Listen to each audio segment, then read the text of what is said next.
I'm in the big leagues, told her don't miss me. Ballin' like Houston, ayy, feeling like Whitney. I need a bag, bruh, send it through quickly. I'm making hits, dog, like I'm in the big leagues. Told him that I gotta go, dog. I'm riding the road, y'all. I think that I'm back in my bag now, so I need that go, y'all. Got hits when they throwin' the fastball, just too quick for it. Peeling off like the whip orange. Seen they effort this piss poor. I got too much, I gotta tend. What's up, everybody? Welcome back to another episode of Another Turnover, the basketball podcast where a basketball fan with zero basketball credibility gives his opinions on what's going on in the NBA. Opinions that nobody asked for. As always, I'm your host, Mr. Chris Aaron Murphy, aka Aaron. And ladies and gentlemen, let's just jump right into it.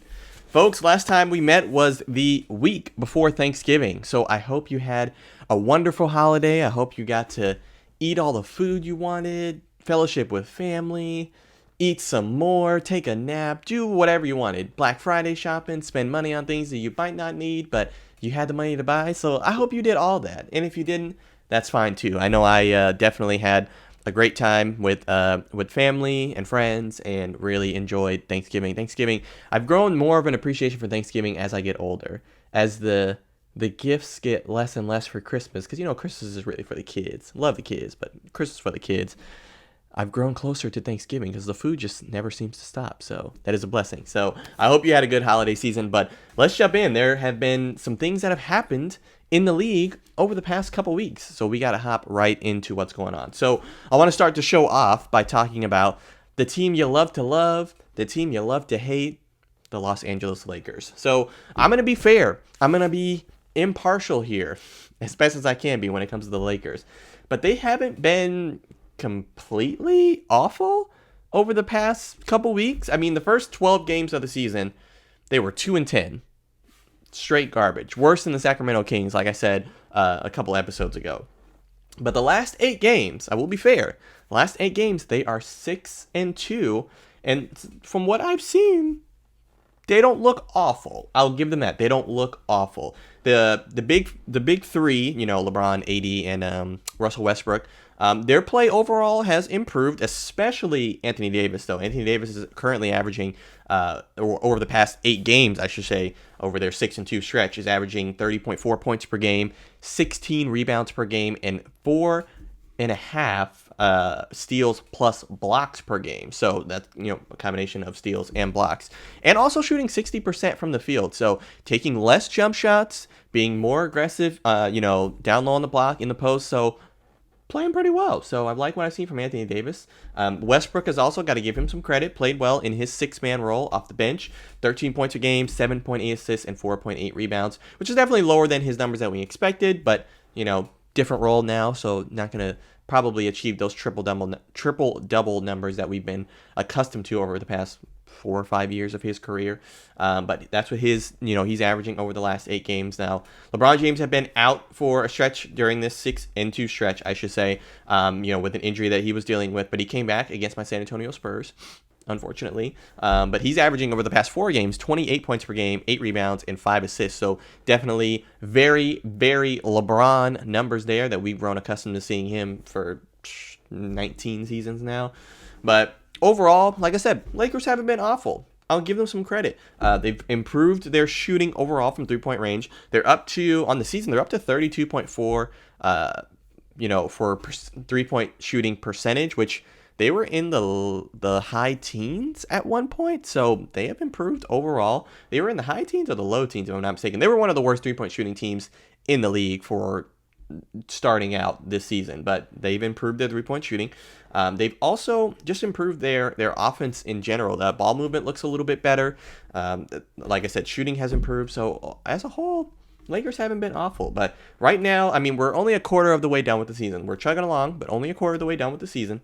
They're only 2 games back from a play-in spot right now. They're 2 games behind the 10th spot. All this being said, still think they missed the playoffs. Like, sorry, not sorry about it. I just still don't see it, from the roster that they've constructed. Now, if Anthony Davis and LeBron and Russ can all stay healthy, they'll be competitive in a lot of games. But a game I'm going to talk about a little bit later on, they were competitive. All of them combined scored pretty well, and they still lost. So the team overall that they've constructed, I don't see them making the playoffs. I want all of them to be healthy. I want every team to, have, health overall. But, LeBron, AD, and Westbrook are all aging stars. Well, not so much Anthony Davis, but he just hasn't been reliable to be on the court for 65 plus games. So, but we'll see. I mean, the team is just overall not great, like I've talked about on numerous episodes, and I just don't think they're built to make any sort of playoff noise at all. Play in, potentially, but I don't even see that. But we'll see. But also, there's another reason that I want to talk about the Lakers, a bit more serious topic here, topics that I don't typically get into on the show, but I felt compelled to want to talk about this because it was in the headline so much. I want to talk about LeBron James's post-game comments on Jerry Jones from this was just yesterday, listening to this Friday, so 2 days ago. But some backstory, and there was a photo that the Washington Post had put up with an article about Jerry Jones. From 1957, he was in a photo as a high school sophomore, so 14, 15 years old at the time. He was behind a group of white students who were trying to prevent 6 black students from, integrating a school in Little Rock, Arkansas. So I have it pulled up here. I'm not going to show the photo because I'm not going to, I can't do that over recording. But, it says, also in September 1957, just across town, Little Rock Central High was grabbing headlines across the country as angry mobs and state's National Guard put themselves between that school and another cohort of black students, the Little Rock Nine, who, very famous for integrating school in Little Rock, Arkansas. Since last week, as Jones's Cowboys were set to face the New York Giants on Thanksgiving in what would be the most watched regular season NFL game ever, the Washington Post dug up a photo of the North Little Rock standoff and found Jones right in the vicinity, just beyond the cameras, but yet very much still in the spotlight. So this raised a lot of eyebrows. Lots of questions. People like, okay, like, what does this mean? Was Jerry one of the students that was trying to prevent the school from integrating, or from desegregating at the time? Now, LeBron James, the reason I, bring this situation up is LeBron James has often been spoken and speaks up about, societal issues. He was asked about Colin Kaepernick a few years back kneeling for against, police brutality and social injustice, or racial injustice, I should say. He was asked about, his endorsement of Hillary Clinton in 2020 during her presidential campaign. He's been asked about numerous racial injustice issues throughout his career. LeBron has used his platform to speak up on those issues, which I always will commend and respect him for doing that. But LeBron kind of scrutinized the reporters for their lack of questions to him, regarding that situation. Because if you remember, LeBron James used to be a pretty avid Dallas Cowboy fan. He no longer is. He has denounced his fanship.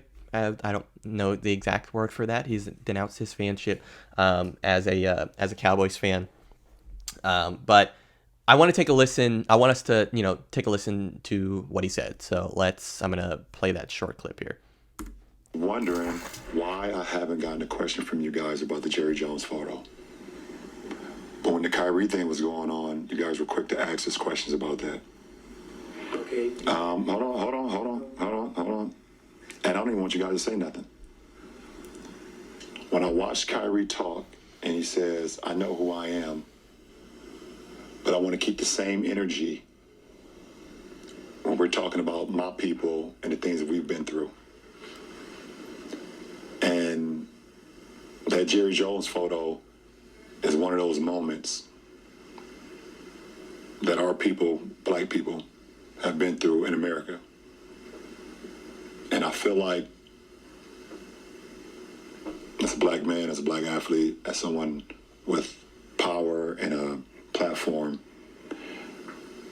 when we do something wrong or something that people don't agree with, it's on every single tabloid, every single news coverage. It's on the bottom ticker. It's asked about every single day.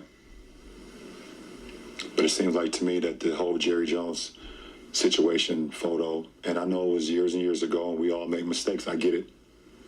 But it seemed like it's just been buried under like, oh, it happened. Okay, we just move on. And I was just kind of disappointed that I haven't received that question from you guys. Appreciate it. So I definitely want to unpack that because this is a very multi-layered and, complex thing. So first and foremost, I wholeheartedly agree with where LeBron James was coming from and his perspective. The fact that we haven't really heard a whole lot about this situation, specifically from Jerry Jones himself, but for all the things that they've asked LeBron James about, he's right. They talked to him about the Kyrie Irving situation. Now, obviously, they play in the same league, and he was Kyrie Irving's former teammate, but they asked him a whole lot of questions about what he felt about the Kyrie situation and whatnot, but not a whole lot about LeBron James's opinion when it comes to, the photo about Jerry Jones. And I think that's very telling because LeBron James made a absolutely valid point. It does seem as if typically with black athletes, they are held to a more strict standard, it seems, in the media. And obviously that's just my opinion, but that is how it seems. So I could not agree more with where LeBron James was coming from. I definitely, it's disheartening because Jerry Jones was asked about the photo and he kind of distanced himself from it, basically saying, he was kind of caught in the wrong place at the wrong time. So now I don't know what's in that man's heart because I can't say that because I don't know that. But it does seem, it is telling because, as Jerry Jones has been owner in the NFL for a long time, the NFL has often been scrutinized for not allowing, leadership or management to be in, prominent roles. So hardly any black general managers, hardly any black NFL head coaches. Jerry Jones himself has never hired a black coach in the NFL or in his tenure as the Dallas Cowboys. Why is that? I'm sure there's been plenty of very overqualified black candidates for the job, but that hasn't happened for the Dallas Cowboys. So I feel as if, it is being kind of not treated with as much scrutiny and as much fanfare, for lack of a better term. So I completely agree with what LeBron James was saying in this regard, and I appreciate him speaking out about it. I kind of felt the same way. I didn't talk about it on the show because I didn't feel it was necessarily relevant to what we were talking about, but this intertwines with basketball. I felt the same way about the Brett Favre situation. I felt as if, it was mentioned once or twice, and then nobody talked about it again. But I felt that whole situation, you can take a look into that at your leisure, but I felt that situation with Brett Favre was pretty egregious as well. But again, another example of, a white athlete who is involved in some sort of scandal or scrutiny, and it doesn't get as much fanfare. So, LeBron, major respect to you for speaking out about that and calling out the media and the reporters specifically for seemingly, not, highlighting that Jerry Jones situation as high. So, like I said, typically don't get into conversations or topics about this, keeping it more lighthearted, but I definitely felt it was important to talk about. But let's transition. Let's go into Around the Association and look at some news and other headlines, which we don't really have a ton, but I want to get into a few of them. So we take a look recently, just I believe today, time of recording this, you're listening to this, Friday, but at the time of recording today, the October/November Players of the Month have been announced. So the first Players of the Month for the NBA season.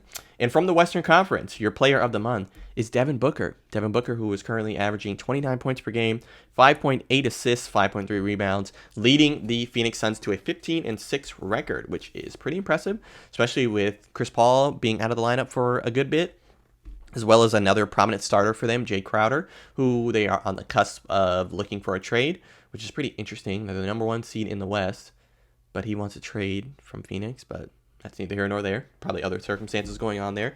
But your Player of the Month for the East, this was probably a no-brainer. Jason Tatum, averaging 31.6 points per game, 7.8 rebounds, 4.5 assists, with leading the Celtics to a league record, or league best record, I should say, of 18-4. I think he just had, I can't remember who it was against. I think it was against Miami just the other night, Wednesday.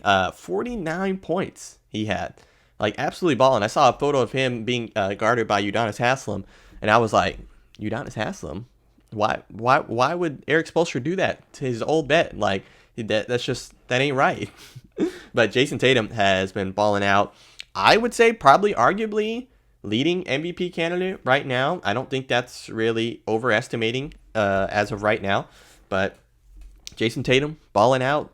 It is funny how, not necessarily funny, but both of these teams, Phoenix Suns and the Boston Celtics, had some pretty significant, negative headlines over this offseason. Phoenix had the issue with their Suns owner, Robert Sarver, and, the racist allegations that were made against him by multiple staffers. And that was a pretty big thing that I thought was going to impact their season. Clearly, I was wrong. Boston Celtics, the Ime Udoka situation where he was suspended for the year for, a consensual, inappropriate relationship with a subordinate. Like I said, suspended for the year, kind of unprecedented, something we had never seen before. Clearly, that distraction did not affect the Boston Celtics as much as I anticipated it would as well. So, both teams having some, like I said, some pretty notable headlines in the offseason has not really seemed to impact them really at all. So shout out to Devin Booker, shout out to Jason Tatum, and the Phoenix Suns and the Boston Celtics. But more news around the association. Kris Middleton is probable to debut Friday against the Los Angeles Lakers. So Kris Middleton had left wrist surgery in the offseason, and unfortunately has not played all year, missing 20 games. But the Boston Celtics, the Milwaukee Bucks are 15-5 without him, so playing relatively well. They are definitely a better team with Kris Middleton. I don't want that to be misinterpreted or misconstrued in any way, but playing pretty solid basketball without Kris Middleton. So, shoot, if I were the Milwaukee Bucks, I'd milk it. If they go on a little bit of a losing streak, maybe then bring him back. But they need him. They need him to win a championship. Obviously, that is my way too early preseason prediction that the Bucks will be winning another championship this year. We shall see what happens. But Kris Middleton could be making his debut. So, from another fellow Kris, I'd be excited to see Kris back on the court, as I'm sure most of us would be. But all right, let's transition. Let's take a look at some of the games of the past week. Games I think you should go back and check out the highlights because they were pretty solid games overall. So Monday, we had the Indiana Pacers beating the Los Angeles Lakers 116-115 in Los Angeles. This was a very, very close game, obviously, by the score. And the Lakers were up, I want to say like 13, 15 points in the fourth quarter. I was pretty much thinking this game was over. I didn't really think a whole lot of, the Indiana Pacers winning that game, but they came back, and they came back with some incredible play, some incredible team basketball. Tyrese Halliburton was the one to make the last-second pass, and Andrew Nembhard, I know I'm saying that incorrectly, Andrew something, hit the game-winning three-pointer at the buzzer to win the game by 1 point. So pretty fun game, really exciting game to end on an actual buzzer beater. No time left on the clock. But the Los Angeles Lakers' big three combined for 70 points, but it was not enough, obviously, because they still lost. And therein lies the problem, I believe, with this Los Angeles Lakers roster. On most nights, if your big three score 70, 75, 80 points, you're probably going to win. The sum of your parts is probably going to be enough, but I don't think the Lakers have enough. I just don't. I'm sorry. Well, I'm actually not really that sorry, but I just don't think they have enough. So they lose to the Indiana Pacers in dramatic fashion. But let's take a look at Tuesday. Tuesday had this was a national TV game, Dallas Mavericks beating the Golden State Warriors 116-113. This is a pretty much a back and forth game for the most part. Well, I know Dallas had went up by like 15, 17 points in the first quarter, but against the Golden State Warriors, against most teams actually nowadays, 15 to 20 points isn't that big of a lead, especially if it's early. So, because we've seen multiple 20-point comebacks now by this point in the NBA because the sheer volume of scoring. But Klay Thompson, unfortunately, did miss a wide-open game-tying three-point shot to, like I said, send the game to overtime. I was watching the game. The Warriors Steve Kerr ran a really solid play to get him open, and he was like wide open. There was just no contest whatsoever, and he missed. Hit it off the front rim. So I was like, Klay. I know he's just not the same player, obviously with two devastating lower extremity injuries, to be expected, but that was a shot he should have hit. I wanted to see more basketball. I wanted to see overtime. But Luka Doncic had a career night that night. 41 points, 12 rebounds, 12 assists. Absolutely balling out. He was my way too early preseason prediction as well. I think he's still the leading scorer in the NBA with like 35 some odd points per game. So, I mean, he's an MVP candidate as of right now. But Charles Barkley brought up a good point on TNT. He's like, this team, it's almost as good as Luka is. It's almost too much Luka. If he is not sensational consistently every night, the Mavericks struggle. I mean, 41 points, 12 rebounds, 12 assists, and it came down to a last-second shot.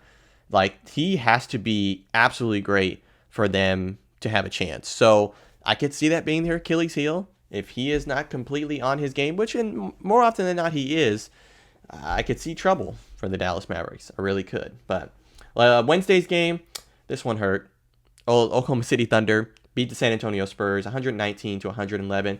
And the Spurs were up by 17 points at the half. Like, I got the alert on my phone. I didn't watch the game. I caught the highlights, but they were up 77 to 60, I believe, at the half. I was like, oh, okay. I was like, we might win a game, like, because we've been losing a lot. Absolutely not. We scored 35 points after the first quarter. We scored 34 points in the second half as a whole. And I was like, what the heck happened? Like, did we stop playing? Like, I mean, the Spurs started the season 5-2, right? Pretty solid. I was like, okay, all right, 5-2, pretty good record. We can do some things with that. Looking good. And I'm like, we've lost 9 in a row now? Like, bottom of the league? One of the worst teams in the league? Losing 9 in a row? That hasn't happened for Greg Popovich's team since, I think, 98, I believe it said. And I'm like, did someone make a call to the GM? Like, hey, like, remember, we're trying to get Victor for San Antonio, so you might want to stop winning them games. Like, I don't know. I know this, I didn't expect anything from the Spurs this year. I really didn't. I didn't even expect them to sniff the playoffs, but I didn't expect them to be this bad. So y'all pray for me. I'm struggling with this, but all right, y'all. Before we wrap up here, I got to talk about the marquee matchups. We only have 2 weeks left of marquee matchups. 2 weeks to go. Week 8 coming up here, and then week 9 will be the final week before I tally up all the correct picks and give out that $50 Fanatics gift card to the winner. But let's take a look at how we did, or how I did last week.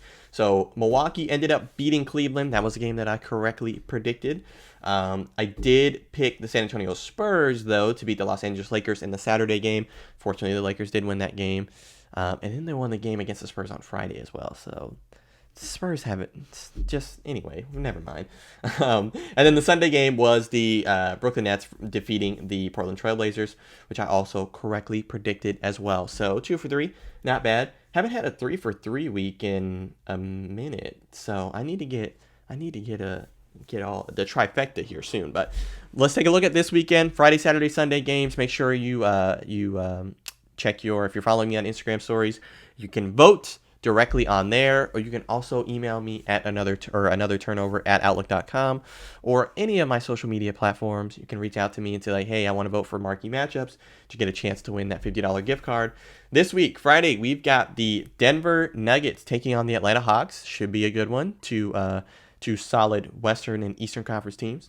Then you have the Sacramento Kings taking on the Los Angeles Clippers, 2 California teams. I thought that would be pretty fun, pretty interesting to see. And then you have the Boston Celtics taking on the Brooklyn Nets in a rematch of last year's Eastern Conference first round series. So it's pretty solid games for the weekend, and I am excited to get all 3 of them correct. I'm speaking into existence. Trifecta. But anyway, folks, that is all the show I have for you on this fine Friday. I hope you enjoyed. If you could do all the good things that I say every week, like, share, subscribe, leave comments, all that stuff, I would greatly appreciate it. We're getting closer and closer to Christmas. I won't be doing a show the week of Christmas and the week of New Year's as well. So we've only got a couple more shows here for December, and then you won't hear it from me until 2023. And you know I'm going to make the joke, I haven't done a show since last year. You know it's coming, so if you don't like it, I'm sorry. But anyway, I hope you have a wonderful weekend. Take care, and I will see you next week. That's in the rent due. Told y'all that I'm 6 foot, but with the money statement, I'm 10'2". Too much that I've been through, so I put it all in that rear view. Clean money in a black whip, got old problems with the friends new. Yeah, I'm in the big leagues. Told her don't miss me.